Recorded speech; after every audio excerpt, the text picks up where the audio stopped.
Hello everyone, welcome to my channel. My name is Aparna and in today's video we are going to continue with our chapter. So let's start 11.3 Free Fall.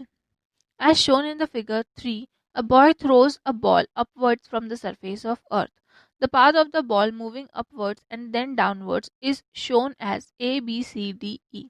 Here A is the initial point of the ball, P, C is the maximum height and E is the final position. ठीक है, देखिए यहाँ पर एक आपको एक boy का photo वो दिया हुआ है जिसमें जो कि बॉल जो है वो क्या करता है, फेंकता है। ठीक है, और यहाँ से वो ये पाथ जो बॉल है वो आपका ये पाथ जो है वो फॉलो कर रहा है, मोशन इस पाथ में मोशन कर रहा है। तो सबसे पहले ए जो है वो उसका इनिशियल पोजीशन है, सी जो है वो उसका मैक्सिमम हाइट है और ई जो है वो फाइनल पोजीशन है बॉल का। Can you state which forces are applied on the ball P at the positions B, C, D, and E? Other gravitational forces is there. Any other force working on the ball P which is responsible for the motion of the ball? Is the same force exerted on the ball when it is kicked? If yes, then how long it is applied? How much acceleration is produced on the ball due to this applied motion? If in this path the ball P is subjected to only gravitational force by earth when then why is the path of the motion of a ball are as shown in the figure?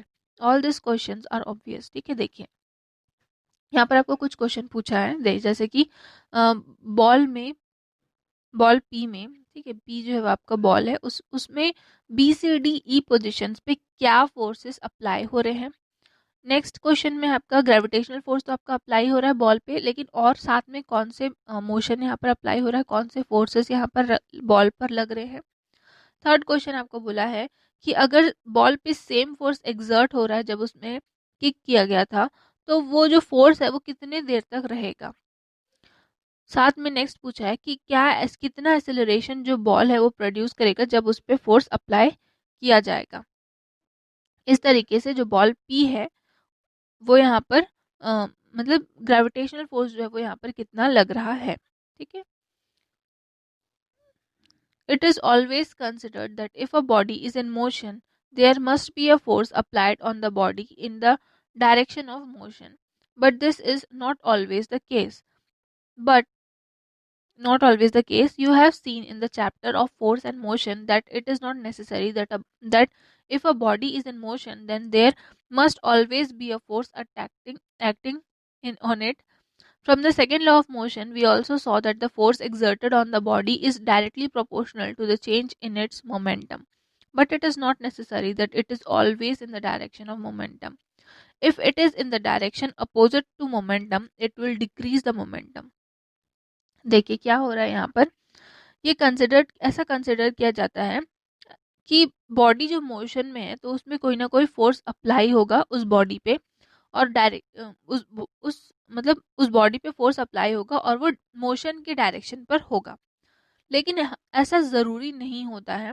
हम देख सकते हैं chapter force और motion वाले chapter में कि जो body है जो वो मोशन में रहती है, तो मतलब बॉडी जब मोशन पे रहती है तो मतलब उस डायरेक्शन पे रहती है जहाँ पर फोर्स जो है, जिस डायरेक्शन पे फोर्स लग रहा है ज़रूरी नहीं है कि बॉडी जो है वो उसी मोशन पे मतलब बॉडी जो है वो उसी डायरेक्शन पे मोशन कर रही हो। ठीक है, मतलब फोर्स का डायरेक्शन और मोशन का डायरेक्शन ज़रूरी नहीं होता कि सेम हो। तो जब सेकेंड लॉ ऑफ मोशन को हम देखेंगे तो हम देख सकते हैं कि जो फोर्स एक्सर्ट किया जाता है बॉडी में वो डायरेक्टली आपका प्रोपोर्शनल होता है चेंज इन मोमेंटम के। ठीक है, किसके प्रोपोर्शनल होता है, चेंज इन मोमेंटम के प्रोपोर्शनल होता है। लेकिन ऐसा ज़रूरी नहीं है कि हमेशा जो डायरेक्शन है मोमेंटम का वो यहाँ पर मोमेंटम का जो डायरेक्शन है वो क्या हो सकता है, अलग अलग भी हो सकता है। In reality, every moving object is subjected to a force exerted by wind in the opposite direction. But this force is very little and therefore it is always neglected by us for simplicity. ठीक है, अगर हम reality में देखेंगे तो हर moving object जो है वो एक फोर्स एक्सर्ट करता है, मतलब विंड जो फोर्स एक्सर्ट करता है अपोजिट डायरेक्शन में उसको क्या करता है यहाँ पर फोर्स उस मूव करता है। ठीक है, मतलब जो बॉडी वो यहाँ पर मूव करती है विंड के वजह से। लेकिन ये फोर्स जो है वो इतना छोटा होता है, इतना कम होता है कि हम लोग हमेशा इसको नेग्लेक्ट कर देते हैं ताकि हम आसानी से सॉल्व कर सकें क्वेश्चंस को। When we apply a force on an object to throw it upwards, we actually provide it with an initial velocity. This initial velocity and momentum requires force. We exert a force in the beginning while throwing an object. But the question is does this applied force still exist on the object after it leaves our hand? ठीक है, अब देखिए क्या बोल रहे हैं यहाँ पर। जब हम फोर्स अप्लाई करते हैं किसी भी बॉडी पे, जब हम बॉडी को थ्रो करते हैं, ऊपर फेंकते हैं, तो जो एक्चुअल में हम क्या दे रहे हैं वहाँ पर एक इनिशियल वेलोसिटी यहाँ पर प्रोवाइड कर रहे हैं। इनिशियल वेलोसिटी और मोमेंटम जो है वो हम दे रहे हैं।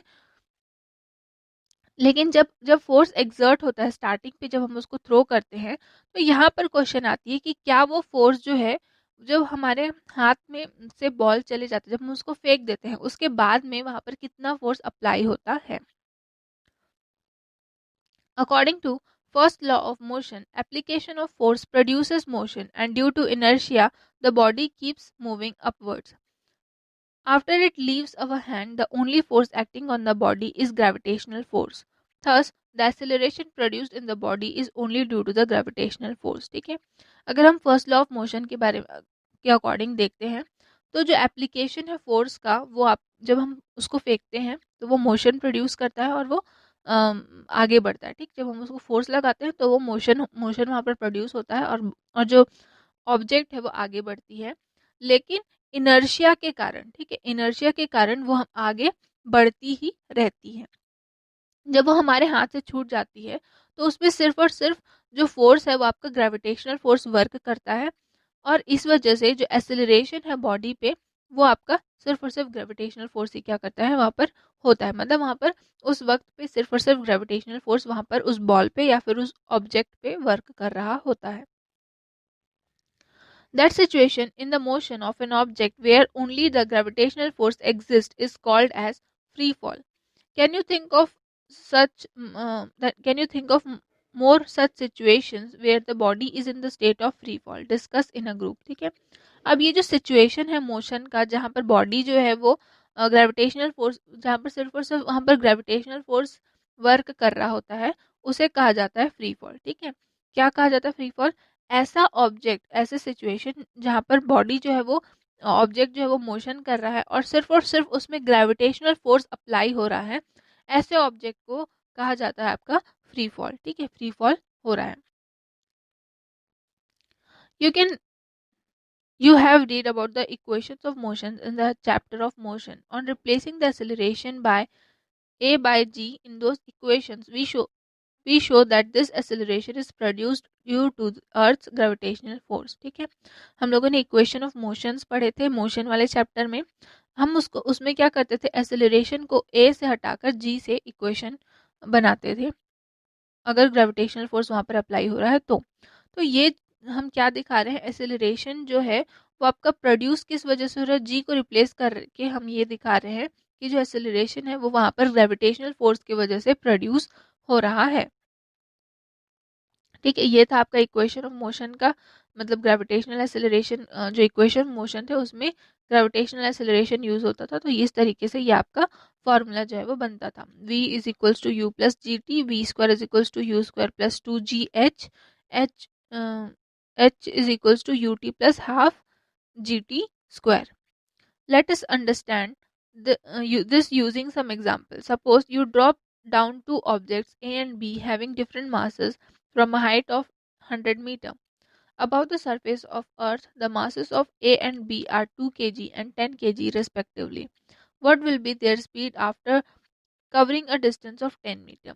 After covering the next 10 meter, what will be their speed? Calculate their speeds after every 10 meter distance and follow the following. Fill the following table. ठीक है, यहाँ पर आपको एक छोटा सा टास्क दिया है। यहाँ पर आपको दो बॉडी लेने के लिए कहा गया है, ए और बी, जिसमें कि 100 मीटर के डिस्टेंस से दोनों का जो मास होगा वो अलग अलग होगा और 100 मीटर के डिस्टेंस से उसको साथ में गिराना है। एक बॉडी है, उसका मास जो है वो 2 kg है और दूसरे बॉडी का मास जो है यहाँ पर 10 kg है। अब यहाँ पर आपको हर 10 मीटर के बाद में आपको उसका हर 10 मीटर के बाद में उसकी स्पीड जो है वो चेक करनी है। हर 10 मीटर के बाद में उस ऑब्जेक्ट की जो स्पीड है, जो ऑब्जेक्ट लिया गया है ए और बी दोनों ही किस स्पीड से चल रहा है, ये हमको यहाँ पर देखना है और ये टेबल को यहाँ पर फिल करने बोला है। ठीक है, नेक्स्ट देखिए हम यहाँ पर क्वेश्चन देखते हैं।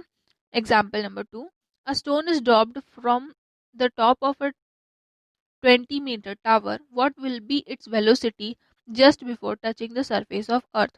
Calculate time taken by the stone to reach the Earth's surface. Take the value of g as 10 meter per second square. ठीक है, देखिए क्या बोल रहा है यहाँ पर। एक स्टोन है जिसको ऊपर से एक किसी टावर से गिराया गया है नीचे, 20 मीटर का टावर है, और बोल रहा है कि उसकी वेलोसिटी क्या होगी जस्ट जब वो सरफेस को अर्थ में, ठीक है, जो हमारा अर्थ का सरफेस है उसको टच करने से पहले, मतलब नीचे ज़मीन पर गिरने से पहले उसकी वेलोसिटी क्या होगी और कितना टाइम उसको लगेगा अर्थ के सरफेस पे पहुंचने के लिए। यहाँ पर बोला है कि हमको यहाँ पर जी की जो वैल्यू है, ग्रेविटेशनल एक्सेलरेशन की वैल्यू 10 मीटर पर सेकेंड स्क्वायर लेनी है। तो यहाँ पर सबसे पहले आपका जो आपके पास में है गिवन डाटा वो यहाँ पर लिख दिया, height of tower 20 metre, initial velocity के बारे में कुछ नहीं दिया है तो हम यू इसको यू 0 ले लेंगे। जी जो है वो आपको बोला है 10 मीटर पर सेकेंड स्क्वायर लेना है। तो हम यहाँ पर फॉर्मूला का यूज़ करेंगे एस का, S is equals to U T plus half G T square. ठीक है, हमारे पास यू है तो देखिए यू है, टी नहीं है, टी हमको यहाँ पर निकालना है 1/2 जी टी स्क्वायर। ठीक है, हाइट हमको दिया हुआ है, ये जो एस है वो क्या है आपका हाइट ही है। तो यहाँ पर हम जो भी हमारे पास में है उसको हम यहाँ पर वैल्यू को पुट करेंगे तो 20 हो गया ये। ठीक है, 20, अब u जो है वो 0 है इंटू टी प्लस हाफ, ये आपका जो 10 है वो क्या है आपका g है ना, तो हाफ जी टी स्क्वायर। तो अब यहाँ पर इसको सॉल्व करेंगे तो 5t square is equals to 20, T square is equals to 4, और फिर यहाँ पर t क्या वैल्यू आ जाएगा 2s। तो टाइम यहाँ पर क्या हो गया 2 सेकेंड लगा यहाँ पर उसको अर्थ के सरफेस में पहुंचने के लिए। ठीक है, अब वेलोसिटी क्या बोल रहा है, स्टोन की वेलोसिटी क्या थी, तो v is equals to U plus G T. ठीक है, क्या है v is equals to U plus G T. अब u जो है वो 0 है, g 10 है और t जो है वो यहाँ पर 2 मीटर पर सेकेंड है या फिर 2 सेकेंड है। ठीक है, ये मीटर पर सेकेंड है और ये सेकेंड है, ये दोनों को जब इसको सॉल्व करेंगे तो आपका 20 मीटर पर सेकेंड आ जाएगा। तो यहाँ पर वेलोसिटी हेंस स्पीड क्या है, स्टोन मतलब आपके अर्थ सरफेस में पहुंचने से पहले स्टोन की स्पीड है आपका 20 मीटर पर सेकेंड स्क्वायर। उसी तरीके से नेक्स्ट क्वेश्चन है आपका, a ball throne upwards vertically comes back to the thrower in 6 seconds. Tell what was the velocity of the ball thrown, what is the maximum height reached by the ball, position of the ball after 4 second. ठीक है, यहाँ पर question बोला है कि आपको एक ball ऊपर फेंका गया वर्टिकली और वहां पर वो 6 सेकेंड के बाद में नीचे आ जाता है। अब बोला गया है कि बताइए कि बॉल की वेलोसिटी कितनी थी जब उसको फेंका गया था, थ्रो किया गया था। सेकेंड क्वेश्चन बोल रहा है कि मैक्सिमम हाइट जो है वो बॉल जो है वो कितने हाइट तक पहुंचा, कितना मैक्सिमम हाइट उसने रीच किया। थर्ड है आपका कि बॉल का पोजीशन क्या था 4 सेकेंड बाद। तो यहाँ पर इनिशियल वेलोसिटी हमको नहीं दी हुई है, फाइनल वेलोसिटी जो है वो क्या होगा, स्टॉप हो जा रहा है बॉल तो 0 वेलोसिटी होगी फाइनल। अब यहाँ पर कितना टाइम लग रहा है बॉल को रीच करने मतलब मैक्सिमम हाइट रीच करने के लिए उसको कितना टाइम लग रहा है, तो 3 सेकेंड। 3 सेकेंड क्यों, क्योंकि जब बॉल फेंका गया तो बॉल फेंके और वापस आकर, ठीक है, बॉल जब फेंका गया और फिर वापस जब आया उसके हाथ में तो टोटल 6 सेकेंड लगा। तो मैक्सिमम हाइट में पहुंचने के लिए उसको क्या है, उससे आधा टाइम लगा होगा, इसलिए यहाँ पर 3 सेकेंड बोला है। Object goes upwards in first 3 seconds and in next 3 seconds it comes downwards. So total time taken by the ball to cover the complete distance is 3 plus 3 second, that is 6 second. अब velocity of ball निकालनी है हमको, तो v is equals to U minus G T. अब यहाँ पर minus का sign यहाँ पर क्यों लगा है, क्योंकि स्टार्टिंग में जब हम लोग क्या कर रहे हैं बॉल को थ्रो कर रहे हैं तो ग्रेविटेशनल फोर्स के अपोजिट डायरेक्शन पे थ्रो कर रहे हैं, इसीलिए यहाँ पर माइनस का साइन जो है यहाँ पर लगा है, माइनस जी टी हो गया। ठीक है, तो यहाँ पर वेलोसिटी 0 है, इनिशियल वेलोसिटी u है, माइनस g का वैल्यू 10 लिया गया है यहाँ पर, और t जो है वो 3 मीटर 3 सेकेंड है। ठीक है, तो यहाँ पर इसको सॉल्व करेंगे तो u माइनस 30 हो जाएगा। अब इसको इक्वल की इस साइड लेके गए तो यहाँ पर आपका वेलोसिटी निकल गया हमारा 30 मीटर पर सेकेंड। नेक्स्ट है आपका maximum height attend by the ball. अब कितना हाइट मैक्सिमम था जो कि बॉल ने अटेन किया, मैक्सिमम हाइट क्या थी, तो s is equals to U T minus half G T square. अब माइनस फिर से क्यों लगा है, क्योंकि बॉल को ऊपर थ्रो किया गया है, ठीक है। जब नीचे आ रहा होता तो वो प्लस साइन लगता, लेकिन ऊपर थ्रो किया गया है तो ग्रेविटेशनल फोर्स के ठीक अपोजिट डायरेक्शन में है, जिस वजह से यहाँ पर माइनस का साइन लिया गया है। वैल्यू को हम लोग यहाँ पर पुट करेंगे, फिर आंसर आपका आ जाएगा डिस्टेंस, जो मैक्सिमम डिस्टेंस है वो आ जाएगा। नेक्स्ट क्वेश्चन है आपका, नेक्स्ट जो था वहां पर थर्ड था वो, distance covered by the ball in 1 second of returning, ठीक है। 4 सेकेंड में, ठीक है, 4 सेकेंड में कितना डिस्टेंस उसने कवर किया। तो यहाँ पर हम लोग क्या करेंगे, ये वाला फॉर्मूला आपका यूज होगा, S is equal to U T plus half G T square. अब यहाँ पर प्लस का साइन इसलिए लिया गया है क्योंकि 3 सेकेंड बाद जो बॉल है चौथे सेकेंड पे क्या हो रहा है, रिटर्न हो रहा है, ठीक है, वापस आ रहा है, इसलिए यहाँ पर प्लस हाफ लिया गया है।